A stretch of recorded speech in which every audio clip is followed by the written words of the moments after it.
the gin pole in it, and then I'll point out where we're going from there. I think first I'm going to talk a little about the generality of it, and then later on we will need a bit of a close-up down here. Mm-hmm. Then we need a close-up there because this is going to change and I'm going to have to do a few things up there. And you let me know when you want me to. Ready to go? Action. Okay, welcome. This is Tower Installation 101. These are Econo towers. They come in 10-foot sections. And the objective of this little session is to have a little summary course of the main parts of putting up the tower. So the base section has been put into place. So I will not go into detail other than to say that it has been cemented into the base.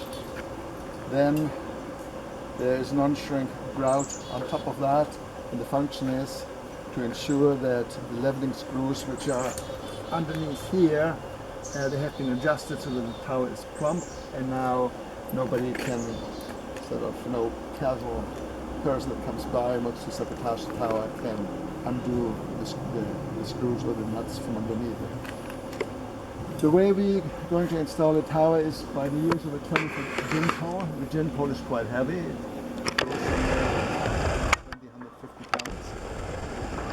It is required to have a solid gin pole for the lower sections. These lower sections are fairly heavy. And for the upper sections you can use a lighter gauge gin pole if so desired. So the objective is initially to put the gin pole up.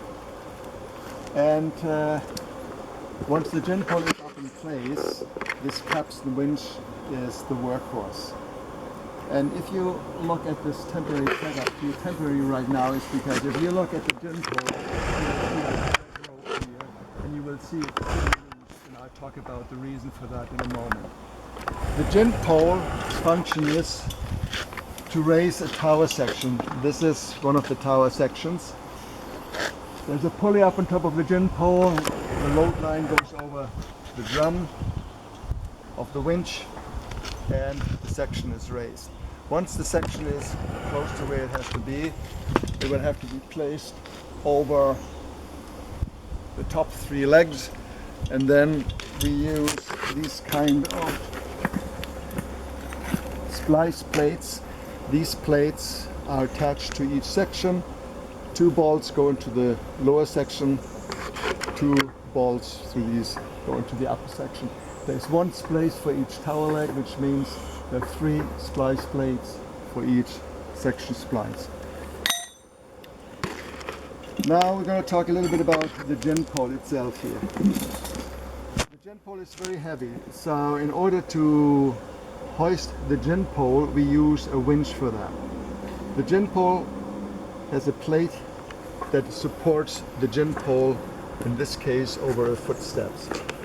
You can place the gin pole on any horizontal or angular bracing that is strong enough. In other words, this gin pole is not a gin pole you want to use for a BMX tower because the tower would crumble.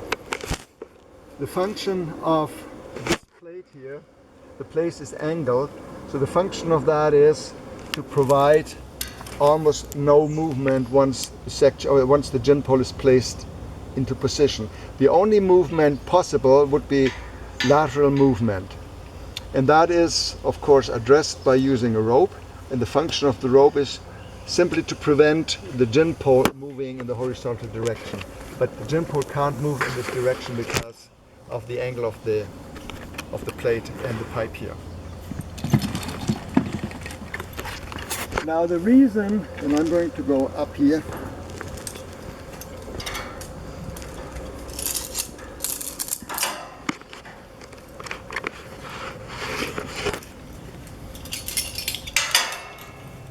the reason why this rope is loose right now is because initially a tricky part or a difficult part is to put this gin pole in place. As you can see, the gin pole is about 20 feet long, so to move the gin pole up at an angle, to rest it up here, you need a rope that is loosely tied so that the gin pole does not move too much in a horizontal direction here. As you push the gin pole up, you don't want the gin pole sort of to fall over on this side either. So having a rope that is loosely enough tied enables you to push the gin pole up, and then at a given point to rest it on a diagonal or horizontal tower member where it is sitting right now. So since the gin pole is now in position, the next part is to tie the gin pole. The first setting of the gin pole is the hardest because in our case here, the winch and the winch brackets that we use mean that the gin pole can't be as close to the tower leg as we ideally would like it, because there is a bolt, this bolt on the other side. So the first lifting of a section is the hardest. So what we do, once we have the position of the gin pole in position, we now want to tie the gin pole to the tower so that there is very little horizontal movement. Now we know that because of the bolt there, we can't get the gin pole much closer to the tower leg, but that's okay. Also, you don't want it too close to the tower leg because this is where the splice plates go, and you still have to have enough room to put your bolts through into the next section. So ideally you would have the gin pole a little bit closer, but the way it is right now, it's quite acceptable. Furthermore, it is important to know a little bit about knots and lashings, and if you don't, then I encourage you to read up on it.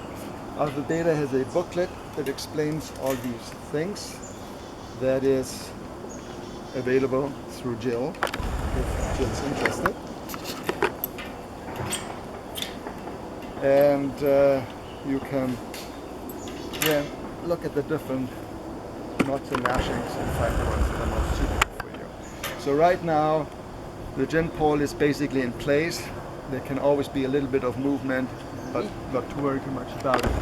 Since the tower is a self-supporting tower, it means that the legs are sloped, and hence for the gin pole will also be a little bit at an angle. And we will have to compensate for that a little bit later on.